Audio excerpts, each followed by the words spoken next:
మీరు గోవిందనామం గొప్పతనం అనుభవించాలంటే తిరుపతిలో చూడాలి. వెంకటాచల క్షేత్రంలో ఇంకా కంపార్ట్మెంట్ డోర్లు తీయలేదనుకోండి, గోవిందా గోవిందా గోవిందా గోవిందా గోవిందా గోవిందా, మీరు ఆర్తిని బట్టి తలుపులు తీ అన్నవాళ్ళు అనడానికి అక్కడ ఆ టైంకి వచ్చి తీస్తారు. ఈలోగా వాళ్ళు ఆర్తి చెప్పుకోవాలంటే గోవిందా గోవిందా గోవిందా గోవిందా తాళం తీసేవాడు వస్తాడు. ఆయన వచ్చి ఇంకా ఇలా తాళం చెవి పెడతాడంతే, గోవిందా గోవిందా అంటాడంటే వీడు తలుపులు తీసేస్తున్నాడు సంతోషం. ఇంకా పరిగెడుతూ గోవిందా గోవిందా గోవిందా గోవిందా పరిగెడతారు.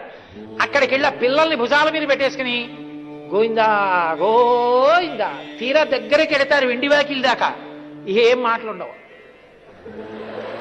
కానీ ఆసిలేషన్ తిరిగే ఫ్యాన్ తిరిగినట్టు తిరుగుతారు, వెనక్కి తిరిగి తోసేస్తున్నా అలాగే వచ్చేస్తారు. ఏమి వెంకటాచల క్షేత్రం, ఏమి గోవిందనామం. ఇంకే గోవిందనామములు గొంతెత్తి పాడుచు కొండెక్కు భక్తుల గుంపులొకట, స్వామిని దర్శించి సంతోషమాగక పరవశులకు పుణ్య పురుషులొకట. భక్తి ప్రసాదంబు కన్నుల కద్దుకొని ఆస్వాదించు భక్తుల గుంపులొకట.